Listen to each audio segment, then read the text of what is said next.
Okay, kids, we're back at it. We're actually doing two objectives in one video, believe it or not. Ripley's, that might be before your time. But anyways, I know the last 2 weeks have been pretty tough. They've been really difficult objectives, things about congruent triangles, CPCTC, so I figured this week, kind of take it easy on you guys. We're going to do two objectives and a quiz. We're going to talk about proportions. Now, it's exactly like you'd think, just solving some proportions. The reason we're doing proportions is because it will be a necessary skill when we get into the next couple objectives that deal with similar triangles and similar figures. So, it's a nice little refresher this week. So let's get right into it. So when we solve proportions, right? And you can solve proportions in a lot of different ways. You can just think about them. You can if you have a good number sense, you can just kind of see the answers. But the never fail strategy. So a strategy we can always use is our cross multiplying. So remember, we can cross the equal sign both ways, then we go and solve. Okay. So let's go ahead and cross multiply. So v divided by 4 is equal to 4 divided by 64. So we need to go across. So we cross multiply. So 64 times v is 64v. And then we cross our other direction. That's equal to 4 times 4, 16. So now we just go and solve for what we're missing. So let's divide both sides by 64. V equals, this ends up being 1/4. Or ends up being 0.25. And if you think about it, right, think about proportionally.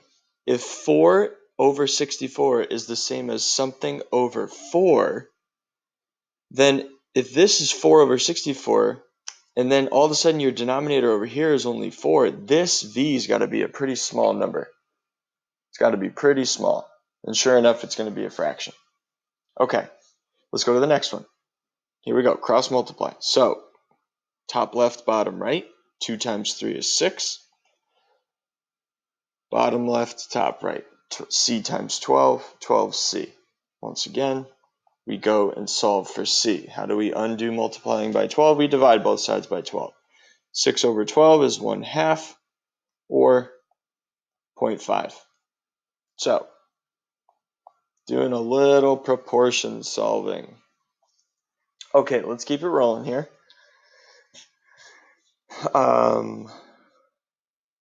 If this wants to cooperate, give it a second. There we go. Okay, let's keep it going. Top left, bottom right. 3 times 2 is 6. Bottom left, top right. E times 18 is 18e. We're cross multiplying and solving. 6 divided by 18, that's 1/3, or 0.3 repeating. Good, either way. And lastly, cross multiplying. 5 times 4 is 20. J times 100 is 100j. Then we're solving for j, so we need to divide by 100. 2 over 10 is 1/5, or 0.2.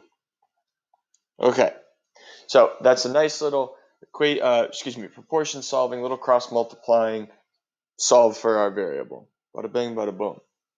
Now, that was it. That was objective 54. Believe it or not. I know, right? Just kidding. That was the first part of objective 54.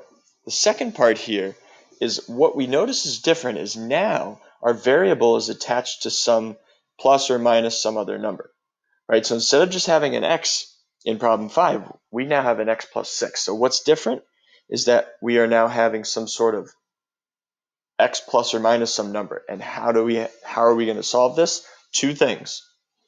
We must use parentheses around our variable,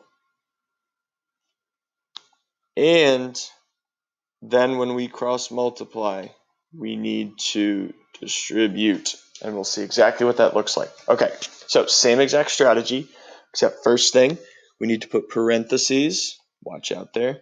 We need to put parentheses around our variable.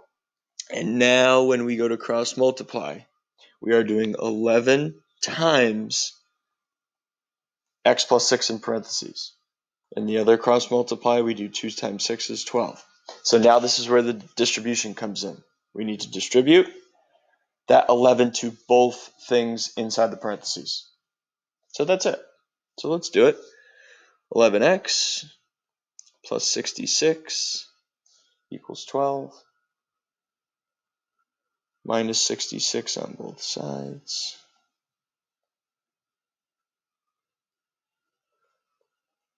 $11x. Well, what's 66 minus 12? 54. Divide both sides by 11. Sorry, this should be a negative 54 because we do 12 minus 66. So we divide both sides by 11, and we get something that's ugly. So we might leave it as a fraction, or we'll just go ahead and divide it. So, or we might get negative 4.9. Either way. So sometimes it doesn't come out to be as quite nice and pretty, but that's fine. Here we go, number 6. We see our x minus 2. We need to put that in parentheses. We go to cross multiply. 11 times parentheses x minus 2. Our other cross multiply, 4 times 2 is 8. Gotta distribute. 11x minus 22 equals 8. Now we just got to go do a little two-stepper, a little two-step equation. Get their x's by itself. 8 times plus 22 is 30. Then go and solve for x. So once again, we can leave it as 30 over 11 as the fraction, or we can get 2.7. Either way. All right, let's do 2 more. 2 more of these. 2 more. And then we will push right through to objective 55. As we wait so patiently. How's everything going? Going good? Yeah. Oh, okay. Here we go. All right. We've got to put the x plus 8 in parentheses. We go to cross multiply. 6 times parentheses x plus 8. And the other cross multiply, 5 times 5 is 25. Let's do our distributing. 6x plus 48 equals 25. We need to get our x's by themselves, so we subtract 48 from both sides. 25 minus 48, well, if we did it the other way, we would get 23, but since we're taking away more, it should be negative 23. Get that x by itself, so we can leave it as negative 23 over 6, or we can divide and get negative 3.8. Either way, fraction or decimal, not a problem. And let's do our last one here. Put that x variable term in parentheses. So we're going to get 3 times parentheses x minus 7. The 9 times 1 and the other cross multiplying is 9. Do our distributing. 3x minus 21 equals 9. Get those x's by themselves. Get those x's by themselves. Divide that. What's in front of the x, divide it. What's in front of the x. Boom. Comes out nice and even. So in this case, x equals 10. Okay. Let's go to 55. Now, the only difference with 55 is we're still going to do proportions. But the only difference is that we just have to create the proportion before we solve it. And we're going to use actual real scenarios. So that's where this is going to be referred to as it's a word problem. But it's just because we're actually using real scenarios. Okay, so no stress, right? All we need to do is set it up. But it's super easy if you ask yourself one question. What is the problem comparing? Because a proportion makes a comparison, right? A lot of typical comparisons we hear all the time. Miles per hour. You can go this many miles when you're driving a car in this much time. Then that's your speed. You're comparing that proportion. You're making some comparison. Or miles per gallon. How far can you go on a certain amount of gas? So all a proportion is a comparison. So in this case, number one, it says a car travels 72 miles on 6 gallons of gas. How many gallons will it need to travel 264? Remember, guys, proportional. It means it stays consistent. So over a small number of gas or a large number of gas, generally you're going to get the same mileage. Okay, so what are we comparing? We are comparing miles for every gallons. So we're going to make our proportion to put miles over gallons because that's what we're comparing.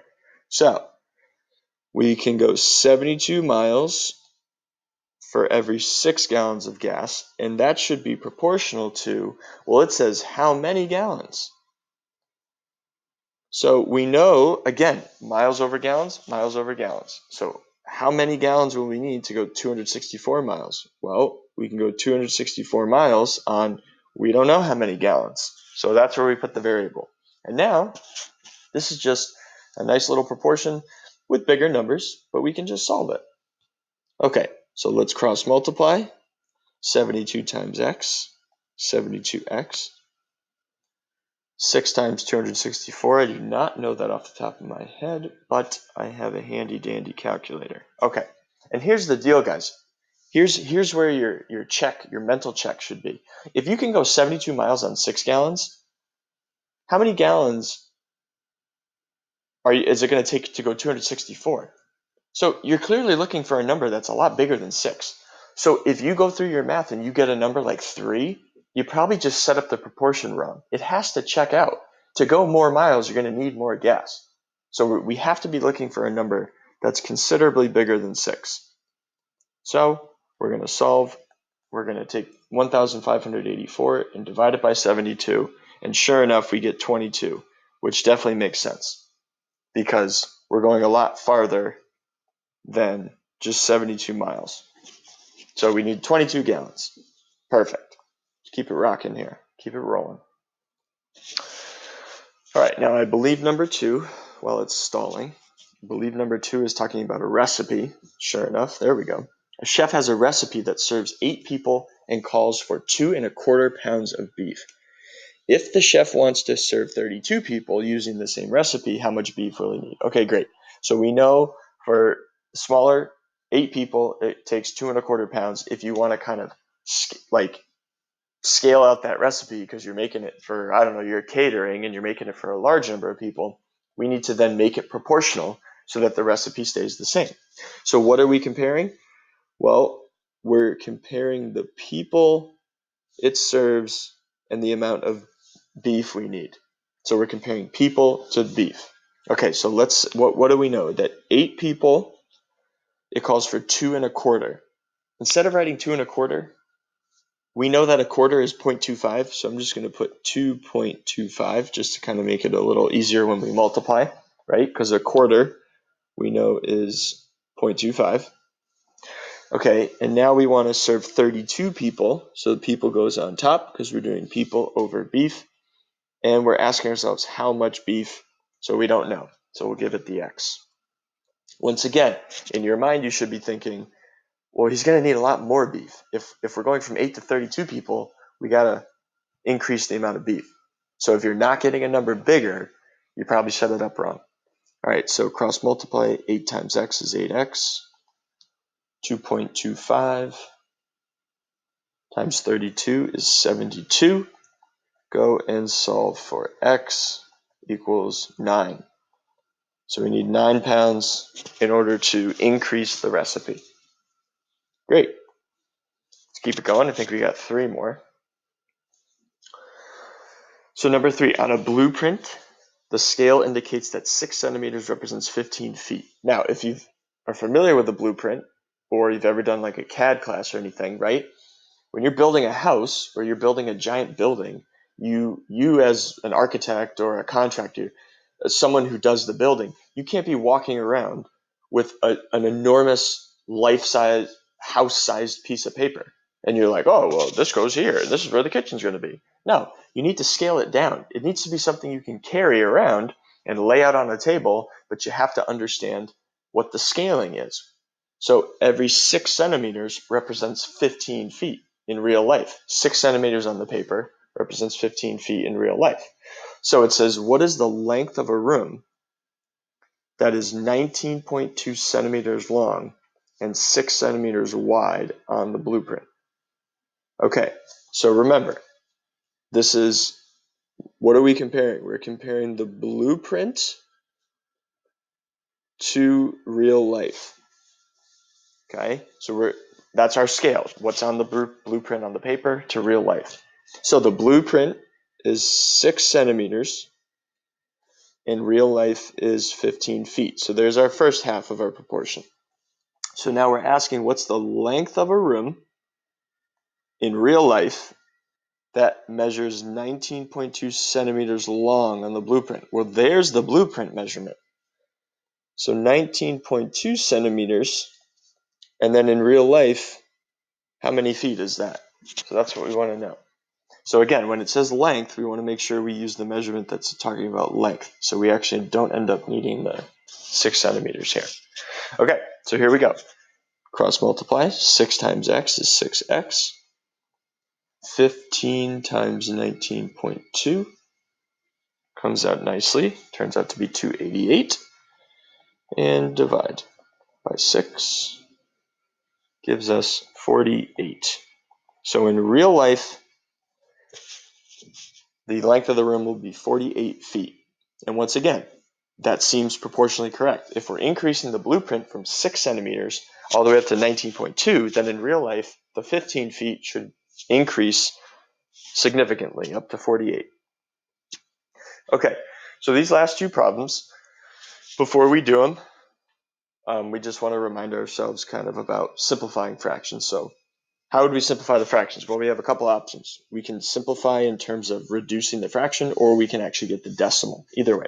So 10 over 2, they're both even. If we divide them both by 2, we get 5 over 6. Or we can always divide 10 over 12, and we get 0.83. Now, 25 over 100, same thing. 25 actually goes into 100 4 times, so it's 1/4. Or, of course, we could do 0.25.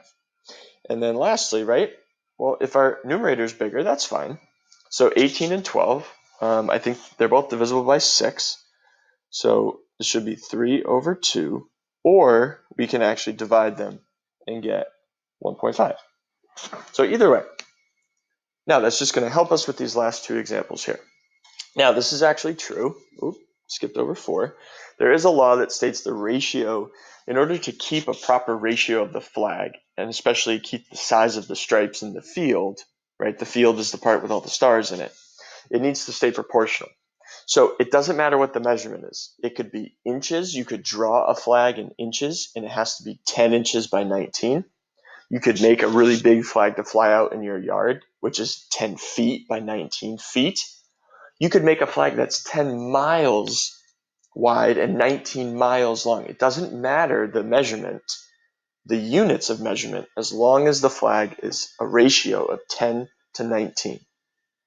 So it's asking us which of these sets of dimensions is not in the correct ratio.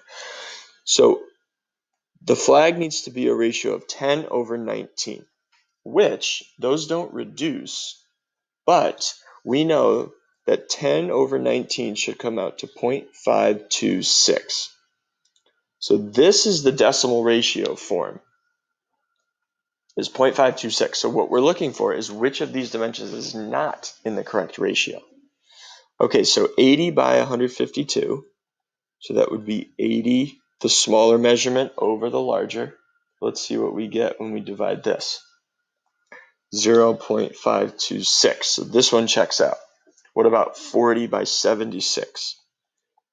40 over 76. We get 0.526. So that one checks out. That's cool if you want to make a flag that's 40 by 76. How about 50 by 98? Let's say you want to ramp the flag up to 50 feet. It's a giant flag. Whoa, what happened here? 50 divided by 98. We get 0.510. So it's looking like not this one, guys. It's close, but no chance. So this is not the correct ratio, so we want to say which is not the correct ratio. It turns out 50 by 98. And the last one here, same thing. The flag should be a ratio of 10 to 19, which we know from the last problem is 0.526. So 40 by 76 comes out to 0.526. What if our ratio is 20 over 38? Comes out to 0.526. So that one checks out. What about 30 compared to 57? That comes out to 0.526. So it must be the 30 by 61, which comes out to 0.492. So all of these check out. D does not. So this is the one that is not. I guess this kind of got cut off. It says which of the following sets of dimensions should say is not acceptable. But we got the gist of it there. Okay, so we're just sometimes creating proportions, solving them, doing some parentheses, doing some distributing, all that good stuff. Okay, so look at these beautiful flowers here. Let's get some accelerated math. Remember, we have 2 objectives and a quiz. Let's get to it.